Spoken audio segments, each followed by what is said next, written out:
What does Islam have to contribute to the field of ethics? Welcome to another episode of the Bordering on Belief podcast.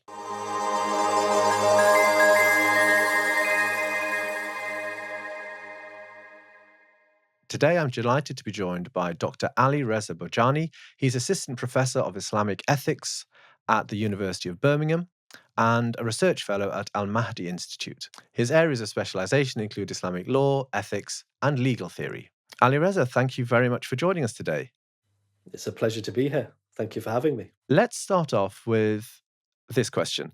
From an Islamic perspective, what is the grounding of morality? So, starting with a sensible question, if we want to speak about ethics and morality and Islamic ethics in particular, of course, from an Islamic perspective, which is a deeply theistic tradition, the grounding of everything is God.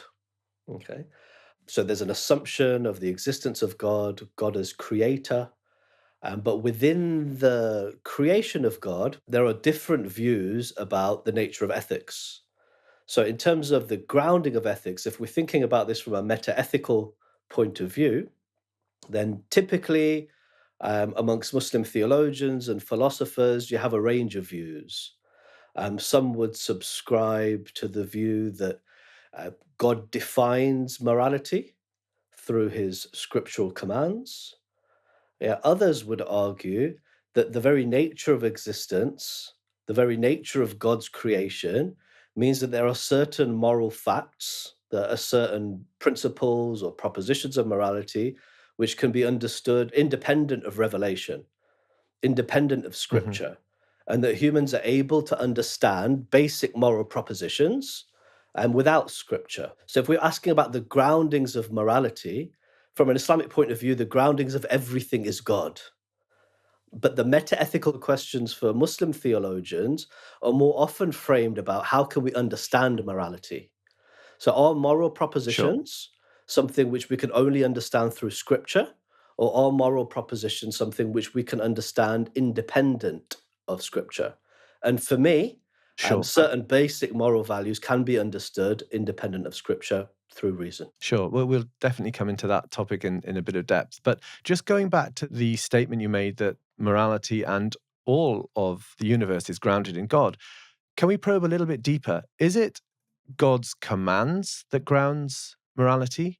Is it God's will? Is it God's attributes? Or are all those things indistinguishable and we shouldn't try to tease them apart? No, I think we can tease them apart, but for me, there are certain basic moral principles which can be understood independent of our knowledge of God. Right. So the fact that God is a creator, okay, doesn't necessarily impinge on our ability as human beings, whether we accept God or don't accept God, to recognize at least some basic principles of morality. So we're not dependent upon God's legislative command to understand morality. Sure, I got that, but what I'm asking is, say for example, honesty. Okay, honesty is universally accepted as something good. Is honesty good because of an attribute of God related to the truth, or is that the ultimate grounding of why honesty is good? Because God Himself has an attribute of truth about Him. Yeah, so that's a good way of framing it. So again, as I try to allude to, you have a range of views amongst Muslim theologians and philosophers here. One line that we could take here to help us with this question is, if we, starting with God, if we see God as a source of perfection or as a pinnacle of perfection, then yes, of course, his attributes of perfection, yeah, are in some ways it can define for us, those attributes which humans also tend towards. So God's truthfulness as a source of perfection and truthfulness as a source of completion or as a point of completion, that it's better to be truthful than to be one that is deceitful, because deceit, implies ignorance or need, renders truth a source of good, a facet of good. Do you think we could, if we were able to or had insight, trace everything which we consider morally good back to some attribute of God? Or do you think there will come times when we can't make that full connection? It's a good question because we can also trace, just to flip it, we can also trace those things which we perceive as bad and blameworthy also to God. All right. So, Hmm. God is described in Abrahamic scriptures as well as the Quran, sometimes as vengeful, sometimes as angry, sometimes as proud. All right. So we can also trace those things which humans perceive as blameworthy, okay, yeah, and root them in attributes of God. The distinction is that for God, there's balance between these various attributes, and balance is key. Whether we think about it, when we think about good at the divine level, okay, as portrayed through revelatory scriptures, and I'm thinking particularly through the Abrahamic lens here, or whether we think about moral virtue at the human level, that balance is key, right? So how do we balance human dispositions? And if we think through an Aristotelian lens as well, it is balance which yields justice and which yields harmony. I think we could trace all the things which humans perceive as good as being attributes of God, but in some ways this becomes an interpretive Hmm. exercise, and it could take us in different directions. I mean, I think the reason why it's an interesting question is because there is an argument from atheism that did God just will arbitrary things? Is morality just some arbitrary decisions by, a power in the sky? And the answer that theists often give is, well, no, it's just a natural emanation of all the kind of characteristics of that being. It's not a kind of arbitrary will, and therefore to kind of hold that position, you have to then say that all morality can be reflected in some way through God's attributes. Do you think that's okay within an Islamic framework? Yeah, I think it works. Of course, if you think about philosophical mystics like Ibn Arabi, for example, then of course, yeah, existence itself is a manifestation at different levels of the divine. Yeah, and beauty is nothing but an implication of the divine. Okay, great. So before we come into specifically scripture, do you think morality is innate? I mean, we're born hardwired to understand ethics and morality, or is it something that we acquire through our upbringing, education, social interaction, etc.?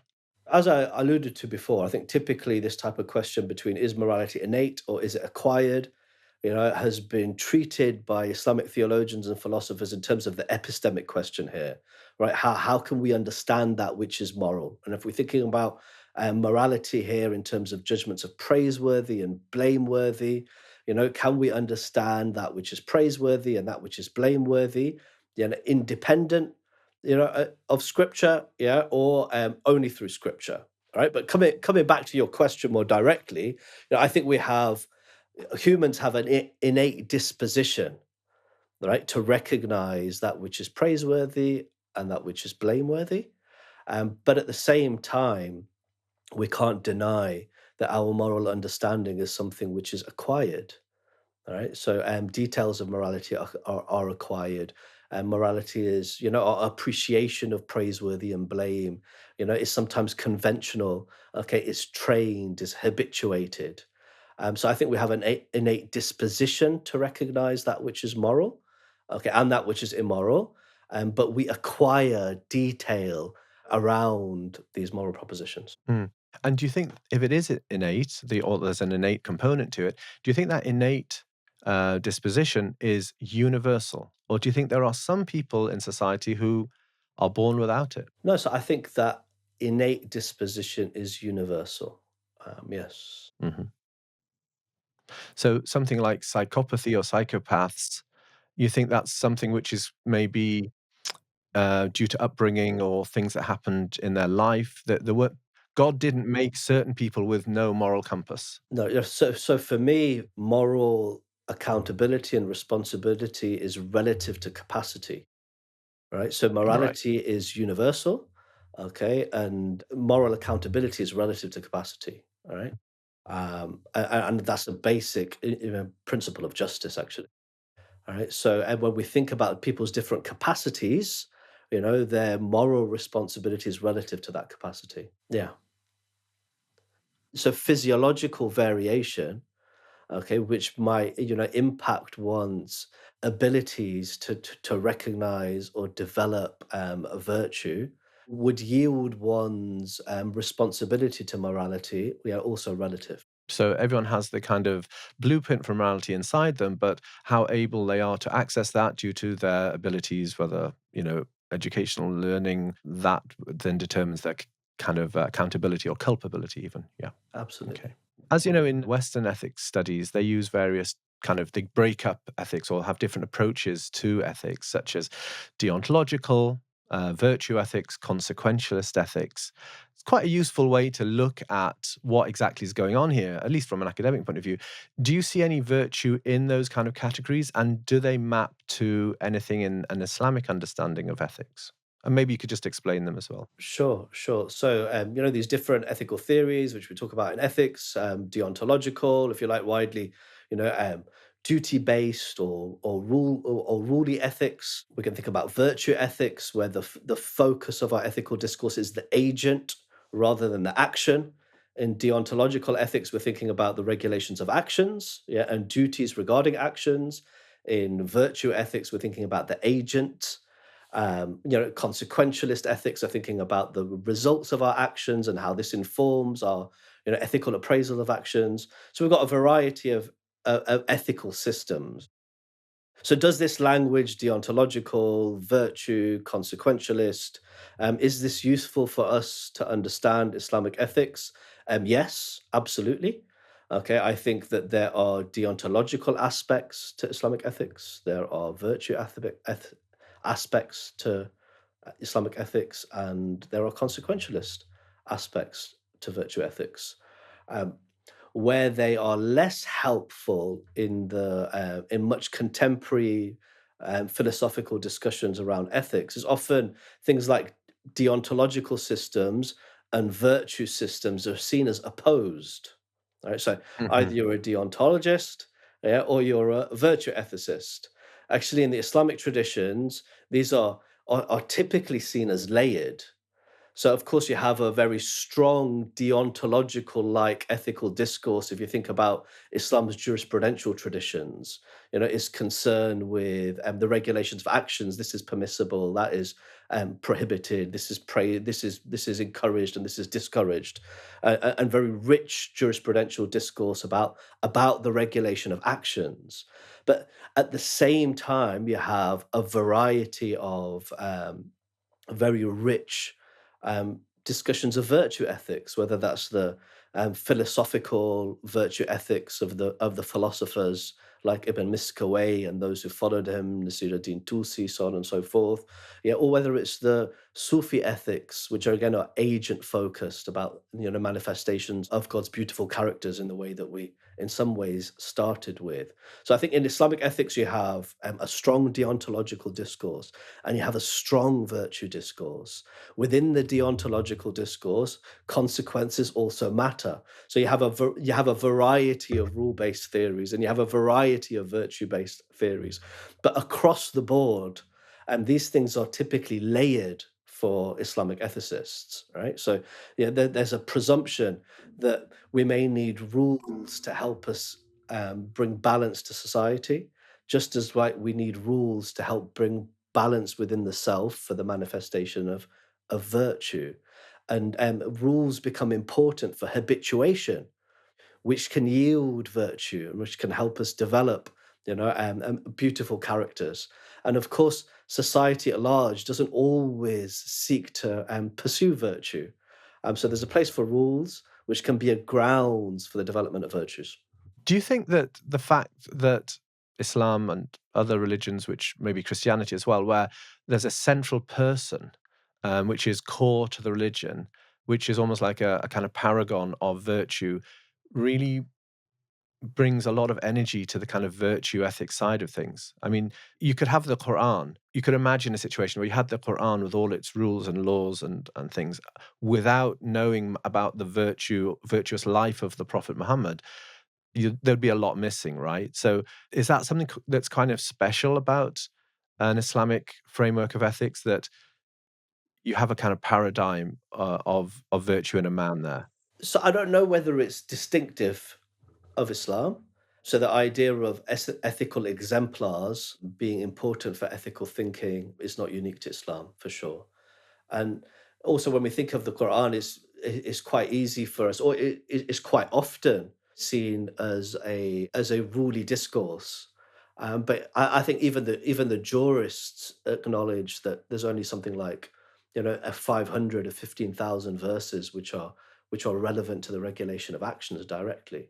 So the content of the Quran itself, yeah, more often describes ethical terms, in the sense of character. But in addition to that, absolutely, the paragon of the Prophet is central to Islamic ethics, there's no doubt. We wouldn't have the Quran if it wasn't through the medium of the Prophet.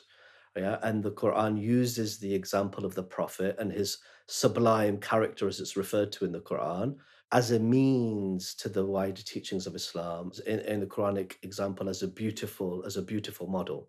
So the centrality of the Prophet, is key across the diverse range of ethical discourses within Islam. It is deontological ethics, it's virtue ethics, it's scriptural ethics, but I'm not sure that it's distinctive in terms of being an ethical system, which is centered around a particular individual. Ethical exemplars are important across ethical discourses. Okay, coming on to a topic which you began to develop earlier on. If we accept that morality is innate, then what's the point of scripture? I mean, if it was enough for many people on earth, maybe the majority of people on earth that God created, to work out what's right and wrong without access to scripture or reference to scripture, what's the point of scripture then? Yeah, so I just want to move slightly away from this language of innate versus acquired, right? But if Okay. we can, if we accept my premise that there's certain aspects of morality which can be understood independent of scripture. I mean, you gave an example that honesty is good. People generally agree that honesty is something good.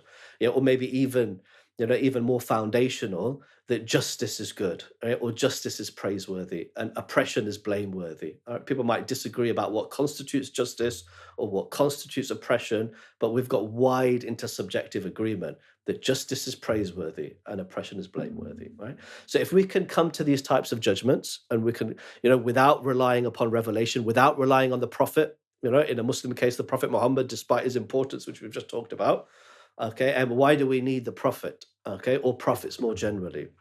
So that's a solid question, okay, and one which has been treated extensively, and there are different views, amongst Muslim theologians and philosophers. For me, if we accept that humans have the ability to understand morality independent of revelation, this does not make revelation redundant. Okay, yeah, and revelation still has a vast role in ethical thinking and ethical practice.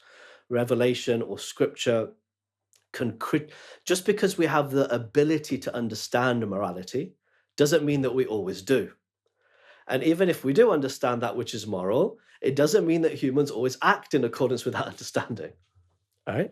So the ability to understand which is moral, or as I put it, an innate disposition to be able to recognize that which is moral, doesn't mean that we always act upon that understanding or have cultivated that understanding. All right. So I think that's an Mhm. important distinction. So accordingly, revelation can come. And we see this in the Quranic discourse, and we see this in other scriptural traditions as well. Revelation can come and criticize society's moral actions. It can seek to correct society's moral presumptions. Okay. Yeah, it can seek to emphasize certain dispositions, right? So revelation plays a key critical role to try and redirect human dispositions. Okay. It can remind us and emphasize to us those things which we're capable of recognizing independently, like the emphasis on justice. Right? It can detail, and particular aspects, of moral understanding. It can help us, it can help particularize, it can emphasize, and it can give details of those things which we might not understand otherwise. So, for example, if there was a commitment, if there was a recognition of a truthful prophet, okay, who with that recognition comes the understanding that this is somebody who has perfected their moral compass and has perfected their moral disposition, then that person could then teach methods and means, of moving towards those pinnacles of living. It can criticize, it can emphasize, it can motivate towards moral actions. Okay, yeah, and it can detail moral prescriptions. You've made a good case there for the vital role of Scripture with regard to ethics.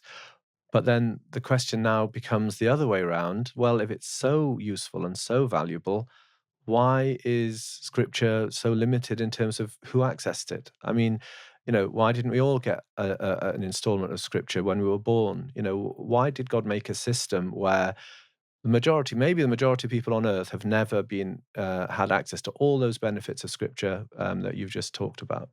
That's a good question. It's a more a theological question rather than an ethical question.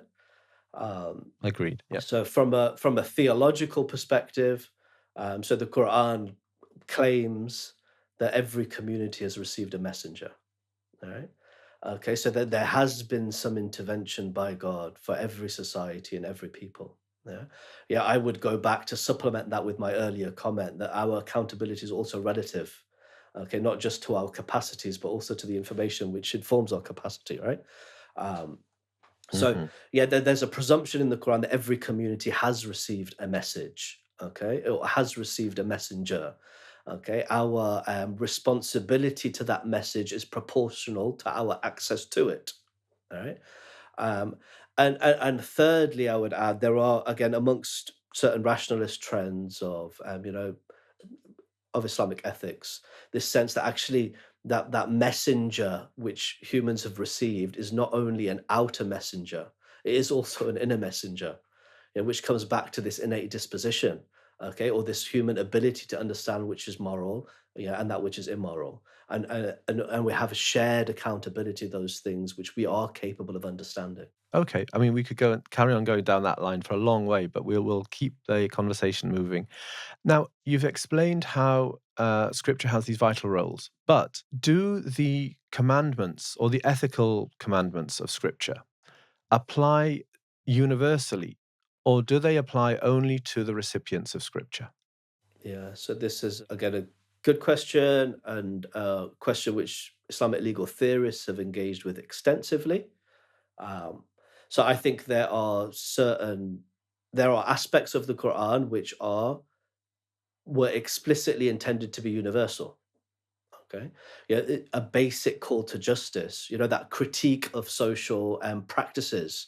When according to the Muslim narrative, as the Quran was revealed over a 23-year period, the majority of its initial recipients had not accepted the tradition of Islam.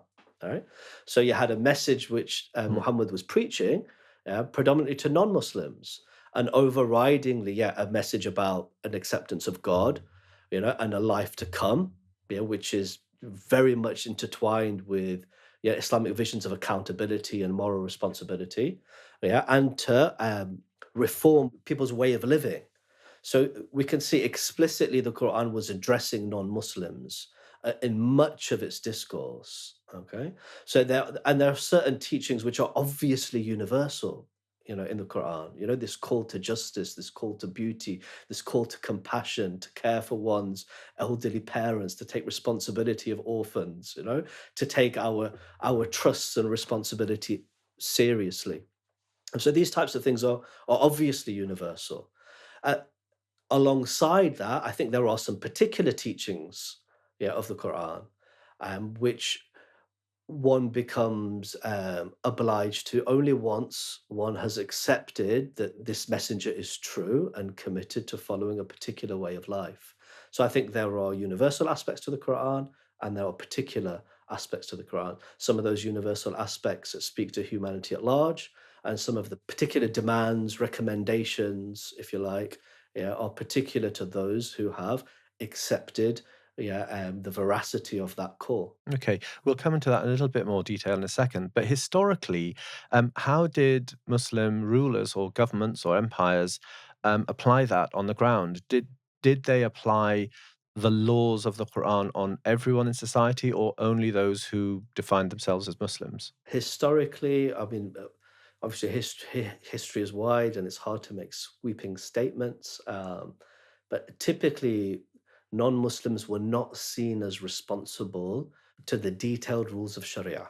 Okay, so we have so I mentioned it Mhm. as a discussion which is quite vibrant in Islamic legal theory. So there's a position which holds that non-Muslims are not responsible to the detailed rules of Sharia. Okay. Yeah. So here, when we're talking about the detailed rules of Sharia, I mean those scripturally mandated, non-rational rules of Sharia. Okay. So Like, maybe give us a couple of examples. even the prohibition of drinking alcohol. For me, yeah, it is not prohibited for a non-Muslim to drink alcohol. Okay, yeah. Uh, it may be socially proscribed, all right, for the sake of society. All right, a ruler might say, okay, look, this goes against our social norms, but not from the point of view of God's prohibition. Right, it only becomes a responsibility upon an individual to refrain from alcohol once they've accepted Islam. And would that and so is the consequence of that that they would be okay to drink alcohol in their home as long as it was not in public? Absolutely. No, no, we can And just almost one more see thing that on being revived. We can almost see that position being revived actually in certain Muslim majority contexts right now. Yeah, controversially, but yeah. yeah, of course. I mean, the hotels in Qatar and Saudi and stuff which have alcohol, absolutely. And would that extend, say, to things like regulations on sexuality as well? Yeah, yeah. So I think that look, so for example, I think there's a distinction between oppression being blameworthy and even adultery. All right. So the proscription of adultery. Okay. I mean, this is a difficult case, to be honest with you, right? This is a difficult case, but And it's that's a why I case, asked it, yeah. right? But which is it is a question which theologians and jurists have raised before. So, they look intuitively, we can see some sort of distinction between the two, right? Okay, and yeah, regulations around sexuality, relationships with partners. You can see these things are conventional to a certain extent, all right? Okay, and Muslims follow a particular way of life. They choose to follow a particular way of life according to their understanding of norms dictated by the Prophet towards moral ends. But those particular forms, they're particular forms. Right now, we may argue that, okay, these are forms which are set up for the benefit of society and with broader social norms, but they only become incumbent upon an individual, okay, once they've accepted Islam in a formal sense and are seeking to follow the way of the Prophet. Yeah, there may be certain Mm. social reasons why a society prescribes certain acts in public because of social norms, but that's not because they consider it a responsibility before God, which is actually one of Yeah. the fundamental principles of Islamic ethics. Actually, that morality is first and foremost about one's relationality, yeah, to God and responsibility towards God. You mentioned about how scriptural ethics in the Quran, there could be universal ones and there could be more specific ones at the time. But is there also, we'll come on to how you distinguish them shortly, but is there also a concept of contextual ethics in the Quran? Meaning something is right in a certain context, but taken out of that context, it might be wrong. Absolutely. Right. So, is there a contextual element to our interpretation of Scripture? Yes, it would be the short answer. We can see that manifesting in different ways in the Islamic tradition, whether that's through the language of abrogation, for example, okay, which traditional jurists and interpreters of the Quran might seek to, have explored, or whether it's through more contemporary hermeneutical methods of contextualist approaches to the Quran. But the fact that what is right and wrong varies according to context is something which we can see in the Quran, absolutely. So there are contextual elements to the interpretation of the moral teachings of Scripture, and there are contextual elements to morality more generally. What constitutes justice in any given context will vary based upon the conditions of society and time, and so on and so forth. So that kind of, if you like, I would say humanizes God's commands a little bit because you're moving now slightly away. Not you, we are moving slightly away from the idea of this creator of the universe has set up these laws which are totally unchanging to a situation where certain principles have to be upheld, and how that is done in different settings might be different. Is that right? Yeah, so I don't think I started by saying that God has set up laws which are, No, eternal you and didn't. Sorry, you unchanging. didn't. No, I Yeah. didn't. I didn't. That's why I took away you. Yeah. Yeah, okay. Yeah. But doesn't this lead immediately to the idea of a kind of progressive interpretation of Scripture? That as soon as you acknowledge that certain things were right in that context, and that then means that maybe they're no longer right in this context, and that really opens a huge door and really divides a wedge now between traditional and progressive approaches.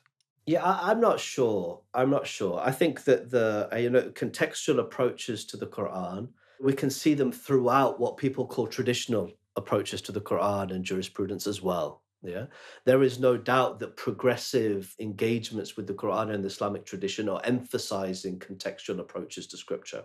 Yeah, but I think it's a false dichotomy to say traditional approaches, have read the scriptural sources in a flat way. Okay, I think that's just not true. I think if we look at Islamic juristic reasonings and we look at the disciplines of fiqh, rarely can you find any ruling of fiqh. So fiqh being, if you like, the human juristic interpretation of the sources of Sharia.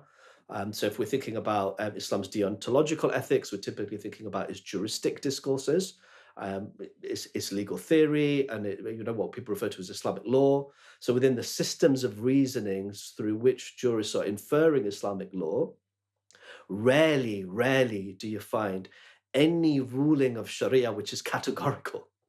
All right. Okay. There are always considerations of harm. Okay. Which could curtail a ruling, necessity, which could curtail a ruling. All right. Okay. So typically, people may be familiar that for Muslims, the eating of pork is proscribed, right? You can't eat pork. But if you were starving and pork was the only thing available to you, yeah, according to traditional Muslim jurists, it would be obligatory to eat the pork, right? Okay, to the extent at least that keeps us alive. All right. So I think contextualism in different ways has been important throughout Muslim traditions. Yeah. So if you like, that's just a start, just to balance, because I think it's really easy for us to say you have progressive approaches and you have traditional approaches. And in that process, often we flatten traditional approaches. I'll give you an example. Say, for example, the criminal punishments, prescribed in the Quran, the cutting of the hand of the thief, the execution for certain things, the flogging for extramarital intercourse, and so on. Isn't there a difference though between an approach that says those punishments apply forevermore, and another that says no, they were the fitting punishments for that society at that time, and therefore the crimes that they refer to are eternal, but the application of those punishments is going to change. I mean, is that really a false dichotomy, or is that actually a true dichotomy? Yes, so look, I think there's certain aspects of the tradition which have become rhetorically important, okay, in the modern period. Yeah, and have become a dividing line between so-called traditional positions and so-called progressive opinions. All right. Yeah, actually, the case I want to try and make is that um, forms of contextualism have been important within the traditional across traditional discourses to try and break that dichotomy, actually, because I think polarity doesn't help people, in their thinking, in their nuance, and to be rigorous, actually. If I give a, if you like, a less heated example. All right. Okay. Just to sometimes to take the sting out of things, it can help us.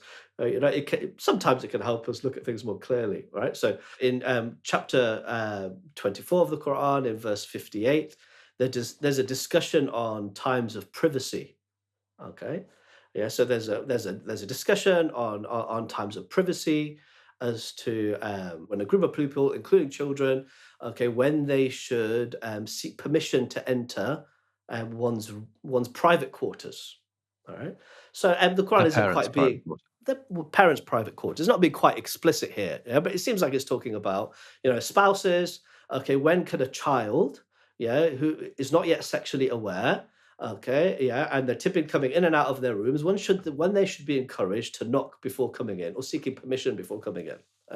And the Quran describes explicitly three times, okay, where a child, okay, should seek permission to come and enter one's parents' room, yeah, apparently to respect the modesty, okay, and the sexual privacy of their parents, right? So before the dawn prayer, okay, when you remove your clothes in the afternoon, okay, and after the night prayer. Okay, now, yeah, the general principle here seems very, very reasonable, right? It's about, some sort of modesty, shame, protecting the children from exposure to, things they don't understand, to not sexualize children early, okay, to maintain respect for their parents, so on and so forth. We could have many, many general, very normal principles of decency, right? Okay, which again, we might have been able to understand independent of revelation, but that's a footnote. Right? The point is here that the Quran explicitly mentions three times before the dawn prayer, in the afternoon when one takes off their clothes, okay, and after the night prayer. Now, I don't know about you in your circles in ophthalmology, right? But in the afternoon, people don't tend to take off their clothes and spend intimate time with their wives, right? Okay, it's clearly contextual. This aspect of the teaching is clearly contextual. And if you see amongst traditional interpreters of the Quran, there's a discussion, was this verse abrogated in its entirety? Because it's not been practiced. Okay.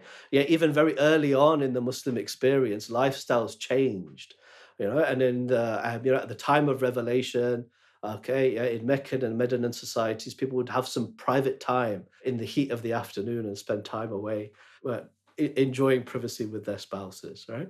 Okay, that life has moved on. All right, so you can see that there are clear contextual aspects, right? And we can say, okay, that's been abrogated, that no longer applies, but the broader teachings do.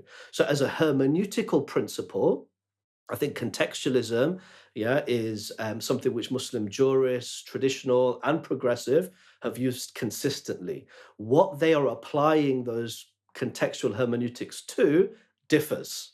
Yeah. Now, when we think about the criminal punishments or those things which are described as hudud in the Quran, okay, yeah, these have become rhetorically very, very sensitive. And those people who want to maintain them in principle, and those people who consider those also being open to being contextualized, if you like, that has proved a dividing point. Yes, I would agree with you there. But I think the underlying variety of hermeneutical methods which could employ or deploy contextual means of interpreting the texts, they are prevalent, and pervasive. And from your own personal point of view, how do you feel that we can distinguish what is eternal and changing and contextual, and what we extract from it is the eternal principle? Are there some guidelines? Because there is a real risk with all of this in all religions, with all scriptural religions, of presentism. So judging things of the past by modern day standards, say, oh, well, that's clearly not right now. People often say clearly not right, as if like it's obvious. Well, what they mean is it's subjectively not right. And of course, bias, we end up just picking and choosing the things we want to do. So, how do we go about approaching that just from your personal perspective? Yeah. So bias we have to be concerned about deeply. All right. But that's also the case when it comes to the interpretation just of texts. Right. So even if we didn't want to rely upon this non-scriptural understanding, which I'm suggesting humans share, okay, or capable of, coming to, or we have this innate disposition or shared disposition to understand that, which is moral. Okay, so even if we ignored that, we still have the problem of bias when we interpret texts. So the interpretation of text is difficult. Okay, yeah, and just as the interpretation of non-scriptural morality is difficult. Right. So the fact that we have challenges over understanding, in a secular context, what constitutes justice in this instance, okay, doesn't mean that we shouldn't engage in those conversations because it's also difficult to interpret the text. So, how can we avoid bias here? Yeah, we need rigor, we need intersubjectivity. Okay, yeah, and so there are certain epistemic principles, there are certain moral principles, yeah, and there are, from an Islamic point of view, there are certain spiritual principles as well, right? Okay, that ultimately this ought to be done, with a sense of God consciousness, with a sense of us trying to fulfill our responsibility first and foremost to God, yeah, and our responsibilities to each other, which are again, central to the Quranic discourse of ethics. So bias is a problem. It is something that we have to be. So I want to encourage a critical engagement with our non-scriptural moral insights, just as we need to have a critical engagement with our scriptural insights. Right? Most of the content of the Quran, which leads to the rulings of Sharia, yeah, these are what the jurists would describe as non-definitive verses. Okay, they are, and their indication is conjectural. Okay, so they have apparent meaning. Their likely interpretation is X, not their definitive interpretation. So we're in the range of interpretation anyway, right? So what I want to do is, okay, we shouldn't ignore our moral intuitions within that process, and we need a rigorous process of considering those things together. So I am concerned about bias, but that's not a good enough reason to ignore our moral insights. If we want to be secure of not attributing immoral rulings to a moral God, right? Um, so that's on bias. On presentism, I'll try and be a bit more brief here because I can see you want to come in. On presentism, I'm less concerned actually, all right? Because ultimately we can only access the text from our present position. Okay. But I think we have to recognize that our interpretation of the text, our interpretation of our apparent moral understanding, is fallible, okay, is limited, and hence we need intersubjective engagement. Now, sometimes someone might want to engage their internal, non-scriptural kind of ethical faculties while considering text, and they find that there's a tension there. They read something and they just feel, "Ah, it just doesn't sound right to me. I don't know how I can justify that, or I just can't stand how they could do it." I mean, Christians have a real problem with this with a lot of the things in the Old Testament. How could God have ordered this? How was that right for a God to do that? And Muslims also, especially modern Muslims, have a very similar thing with lots of things in the Quran, and that's one of the reasons why some people are leaving Islam. So, how should someone deal with that tension if it arises? Yeah, yeah. So I think that tension is an important one. All right. It can demonstrate a moral, conscientious disposition. So it shouldn't necessarily just be ignored.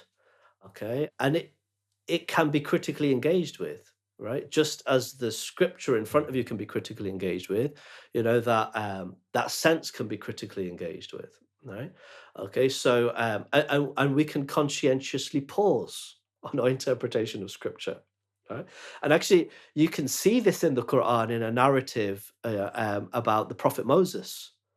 Okay, that he was on a journey. He meets so in the Islamic tradition is often referred to, understood to be Khidr. Okay, yeah, he meets a spiritually guided, enlightened person, on a journey, and a series of events happen. Yeah, and before commencing this journey, the Prophet Moses says, "Can I follow you? Can I come with you on this journey?" This spiritually enlightened person says to Moses that you won't be able to bear this journey with me.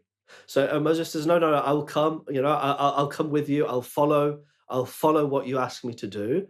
Yeah, and three incidents happened. At each point, okay, Moses, if you like, his internal disposition, okay, or his knowledge of God, his system couldn't allow him to do that which the authority asked him to do. Right, and he paused. He objected.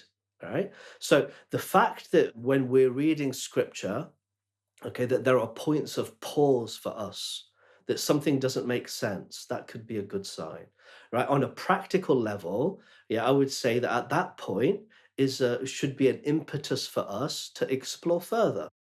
Right. Okay. To look for alternative opinions, to try to understand, what was going on here, why, how is this consistent with that which I know about God? Is this consistent with the rest of my understanding of Scripture? Is this consistent, yeah, with the model of the prophet? And then move forward. And that deliberative process is healthy, so long as it isn't a case of simply following something which doesn't make sense to me.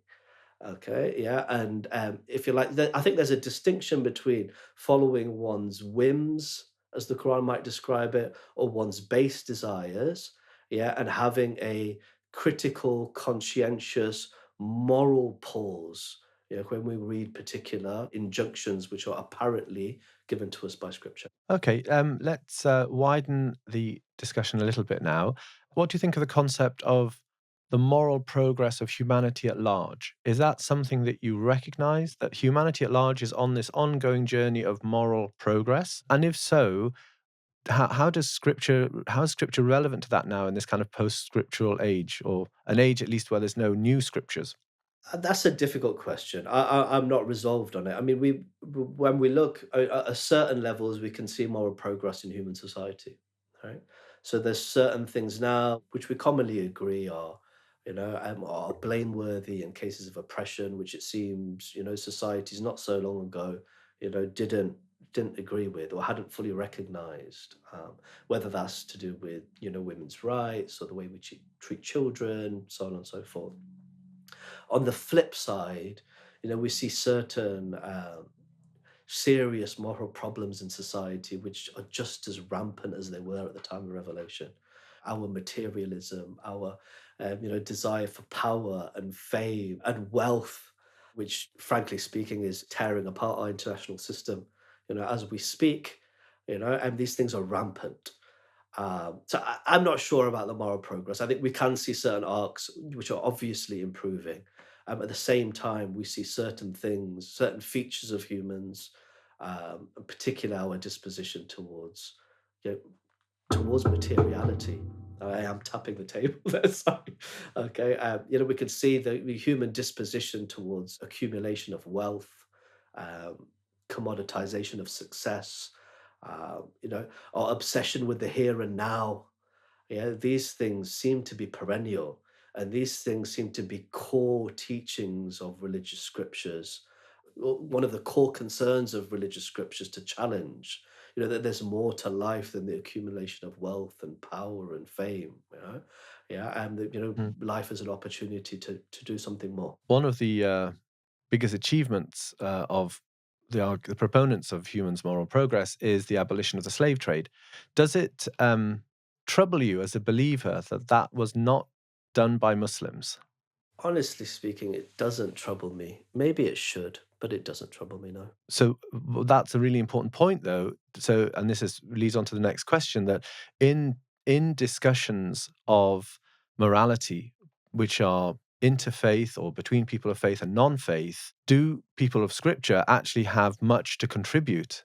I think that people of scripture have much to contribute. Yeah, absolutely.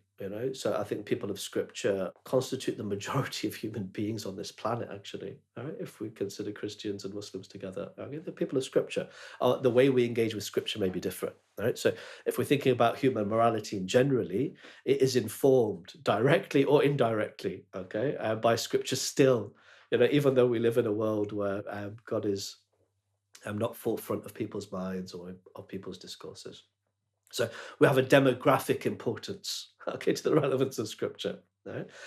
Beyond that, I think that I'm speaking from an Islamic perspective now. Right? I think that the traditions of diverse traditions of Islamic ethics also have much to contribute to our ethical thinking today. It doesn't necessarily have to be in terms of content, but also in terms of process. All right. Okay. The Mhm. forms of reasoning, forms of living, forms of thinking. These can contribute to our plural discussions about shared problems, shared concerns. And then there's that broader call, in terms of reminding us of some of these, reminding us. And I'm saying reminding quite intentionally because I think these are things which humans are capable of recognizing, even without scripture, reminding us of these basic human, what ought to be a human demand for justice. Okay, yeah, which we see being trampled on so rampantly by whether it's the rise of corporate elites or the current logic of nation states. All right. Okay, so this call for justice in societal discourse, yeah, call for compassion in the way that we treat each other, yeah, and the potential for humans, to live in a way where they can live meaningful lives, which doesn't demand the stepping on the lives of others. So I think Mm. religions have lots to contribute, yeah, within plural societies. I suppose I'm asking really uh, do they have anything distinctive to contribute? I mean, the things you mentioned there, I think anyone with no faith or access to Scripture would also agree with and probably come up with themselves. Do you think Islam has a distinctive message it can add to discussions of an ethical nature? So in some ways that the emphasis on so when it comes to ethics, look, the Islamic core was very, very universal. Okay. To me, the early Islamic core was very, very universal, calling to justice, calling to the ma'ruf. So I'm using an Arabic term, those things which are recognized as being good. Right? Okay, Hmm. linguistically, it means those things which are recognized as being good. Talking to a community which included many people that didn't believe, right? So it doesn't have to be distinctive for it to be valuable, right? But if there Right. is something distinctive, so that's point number one, right? Okay, but if there is something distinctive about the Islamic ethical discourse, I think it's all about its relationality to God. You know, arguably, the distinctive teaching of the Prophet Muhammad, okay, is monotheism, all right? And even that's not distinctive. The Prophet positions himself within the Quranic discourse as as a continuation of prophets since Adam, all right? Okay, maybe you could argue that the his formulation of monotheism was radical, all right? Okay, so I think there's distinctive motivation that Islam can bring. There's a distinctive emphasis which Islam can bring, and it can give a detailed, distinctive way of how to achieve a moral lifestyle, yeah, and a moral being and a moral society. But it doesn't have to be distinctive for it to be valuable. Yeah. What is distinctive and what is valuable, however, yeah, and is core to the Quranic message is, of course, relationality with God, yeah, and the centrality of the divine within human life. Ali-Reza Bhojani, thank you very much for joining us. You're very welcome.